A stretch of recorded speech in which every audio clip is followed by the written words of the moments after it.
दोस्तों, सूरज और मिथिलेश नाम के दो दंपत्ति बिहार के किसी छोटे से गांव में रहते थे और उन दंपत्ति के दो लड़के थे और एक लड़की थी। दोस्तों, उन दंपत्ति का ये सपना था कि हमारे बच्चे पढ़ लिख कर बड़े इंसान बने, किसी अधिकारी पद को प्राप्त करें। ऐसा सोच कर के वे अपने बच्चों को शिक्षा और दीक्षा बड़ी अच्छी तरीके से दे रहे थे। लेकिन दोस्तों, होता ये है कि उनका जो होता ये है कि उनका जो बड़ा लड़का था, जिसका नाम रोहित था, वो रोहित पढ़ने लिखने में बहुत तेज़ था और अभी अभी उसने इंटरमीडिएट परीक्षा बहुत अच्छे अंकों से पास करी थी।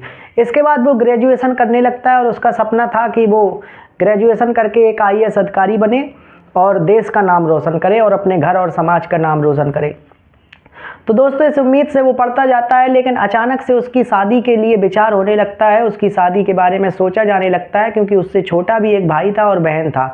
तो माता पिता ने सोचा कि इसकी शादी कर दें और इसके बाद अपना शादी के बाद ये अपना तैयारी वैयारी करता रहेगा, पढ़ाई लिखाई करता रहेगा। इसको जो कुछ खर्चे की ज़रूरत हुआ करेगी मैं इसको दे दिया करूँगा, कुछ दिनों तक मैं इसकी मदद करूँगा। इसके बाद जब इसकी नौकरी वगैरह लग जाएगी तो फिर ये अपना खुद ही जीवन यापन करेगा। तो इस तरीके से उसको समझाते हैं कि बेटा तुम शादी कर लो और तुम्हें किसी तरीके की हम कोई दिक्कत नहीं आने देंगे। अगर भविष्य में कोई दिक्कत आएगी तो हम तुम्हारी मदद करेंगे। तो जब इस तरीके का आश्वासन मिलता है और वो देखता है कि जिस लड़की से उसकी शादी हो रही है वो केवल 8वीं पास है, ऐसा सोच करके उसका मन थोड़ा दुखी हो जाता है। लेकिन माता पिता की आज्ञा को सर्वोपरि मान करके वो हाँ कर देता है और हाँ करने के बाद अपने माता पिता के कहे अनुसार उस लड़की से शादी कर लेता है। दोस्तों, वो जो लड़की थी वो पढ़ी लिखी जरूर कम थी, उसने कक्षा 8 तक ही पढ़ाई की थी, लेकिन वो स्वाभाविक रूप से बहुत अच्छी थी। उसने घर में आते ही सास ससुर भाई बहन आदि जितने भी उसके घर परिवार के लोग थे सबको बहुत अच्छे से उसका काम किया। जो लोग जो कहते थे उनकी बात मान जाती थी और जल्द ही सबका दिल जीत लिया। अब जिससे उसकी शादी हुई थी वो भी बड़ा खुश कि चलो मेरी पत्नी भले ही कम पढ़ी लिखी है लेकिन सुयोग्य है, अच्छे गुणों वाली है।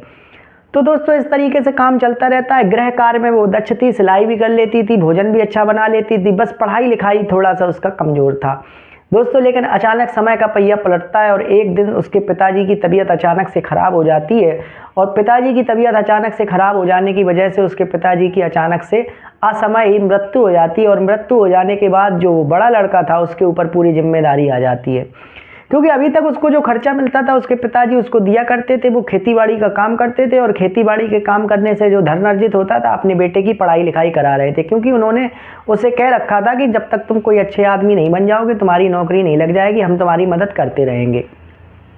तो दोस्तों, इस तरीके से समय चलता रहता, लेकिन पिता की मौत के बाद अब जिम्मेदारी बड़े लड़के पर थी। छोटा भाई था, एक बहन थी, उसकी शादी करनी थी, भाई को भी पढ़ाना था, तो उसने अपनी पढ़ाई को बीच में छोड़ दिया और पढ़ाई को बीच में छोड़ने के बाद अपना खेतीबाड़ी में काम में ध्यान देने लगा और खेतीबाड़ी के काम में ध्यान देने से अपना घर परिवार में व्यस्त हो गया। अब उसका जो सपना था आईएएस बनने का, वो थोड़ा सा उसको लग रहा था कि अब मैं अपने सपने को प्राप्त नहीं कर पाऊंगा और लगता है मेरा जीवन अब यहीं पर समाप्त होगा और मुझे अब इसी तरीके से खेती किसानी करनी पड़ेगी और जो मेरी पढ़ाई लिखाई थी वो अब बेकार हो गई। दोस्तों, अपना करता रहता, मन ही मन अपना जो है उदास रहता। एक दिन उसकी पत्नी ने पूछा कि आप उदास क्यों रहते हो, कोई समस्या हो तो आप बताइए, मेरा अगर संभव होगा तो हम आपकी उस समस्या को हल करेंगे। तो उसने कहा कि देखो, मेरा जो सपना था आईएएस बनने का, अब मेरे पिताजी जो है असमय गुजर गए हैं, तो अब मेरी जिम्मेदारी सारी मेरे ऊपर आ गई है, तो मेरा वो सपना अब मुझे ये लग रहा है कि मैं उसे प्राप्त नहीं कर पाऊंगा। उसकी पत्नी ने कहा कि देखो, एक काम करो कि मैं सिलाई कर ही लेती हूँ, तुम एक काम करो, तुम कुछ समय के लिए बाहर चले जाओ, बाहर पढ़ो जा करके, वहाँ पर तैयारी करोगे दिल्ली वगैरह में, तुम्हारा जल्दी सिलेक्शन हो जाएगा।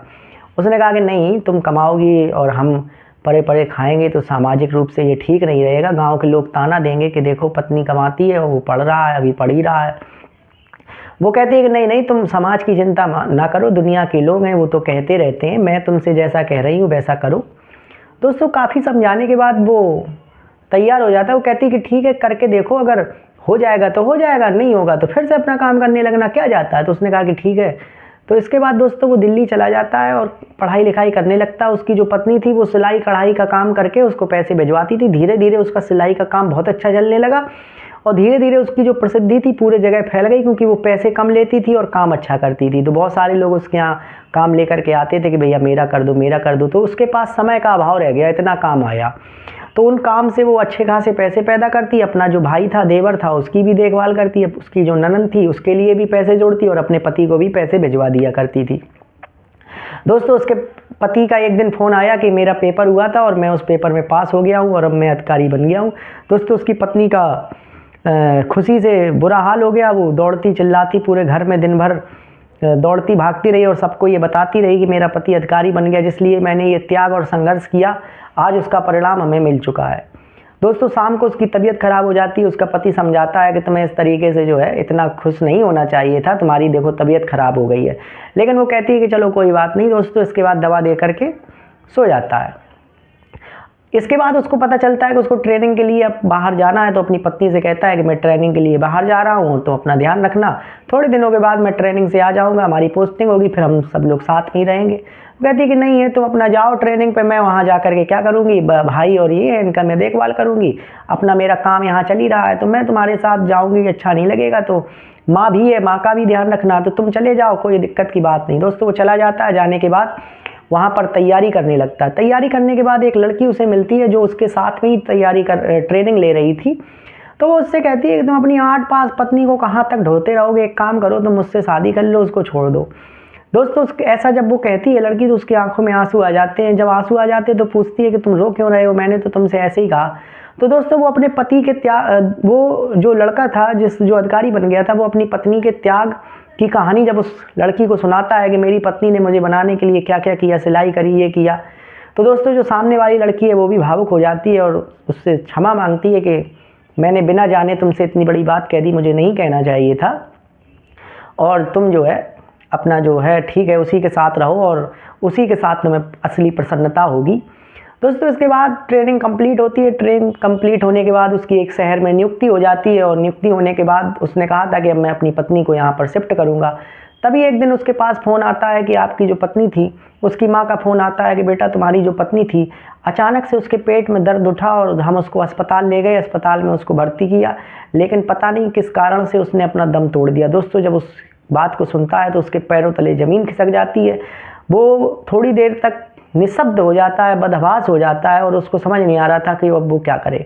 लेकिन हिम्मत बांध करके वो अपने घर पहुंचता है। घर पहुंच करके अपनी पत्नी को अंतिम विदाई देता है और अंतिम विदाई देने के बाद वो ये कहता है कि मेरी पत्नी ने मेरे लिए जो त्याग किया, इसकी इच्छा थी कि मुझे एक बार हेलीकॉप्टर में ज़रूर बैठना है, हवाई जहाज़ में ज़रूर बैठना है, तो मैं इसकी अंतिम अस्थियों को हवाई जहाज़ से लेकर के जाऊँगा और इसका ये सपना पूरा करूँगा। दोस्तों वो प्लेन की टिकट कराता है और टिकट कराने के बाद अपनी पत्नी की अस्थियों को लेकर के जाता है। अपनी पत्नी की अस्थियों को ले जा कर के गंगा में प्रवाहित करता है और प्रवाहित करने के बाद अपनी पत्नी को अंतिम श्रद्धांजलि प्रदान करता है और ये कहता है कि मैं अपनी पत्नी के लिए कुछ नहीं कर पाया, इसने मेरे लिए बहुत कुछ किया, अब इसका बदला उसने कहा कि मैं अब जीवन में कभी शादी नहीं करूँगा, केवल उसी की याद में मैं अपनी ज़िंदगी काट लूँगा। अगर मेरा कोई संतान होती तो मैं उसकी याद में काट लेता, लेकिन चलो नहीं है, कोई बात नहीं, अब मैं जीवन में शादी ना करके उसका कर्ज चुकाऊंगा। और दोस्तों उस व्यक्ति ने जीवन में कभी शादी नहीं करी और अपनी पत्नी को अंतिम दिन तक याद करता रहा।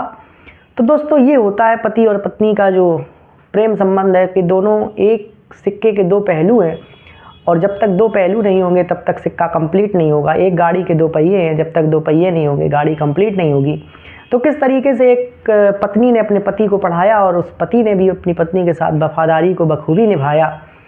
लेकिन आजकल दोस्तों इसका उल्टा हो गया है, लोग बन जाते हैं और बन करके अपनी पत्नी या पति के त्याग को भूल जाते हैं। तो ये कहानी सुनाने का उद्देश्य आपको जागरूक और सतर्क करना है और आपके परिवार को टूटने से बचाना है। आपको कहानी कैसी लगी कमेंट बॉक्स में ज़रूर बताइए। दिल की गहराइयों से आपका बहुत बहुत धन्यवाद। नमस्कार।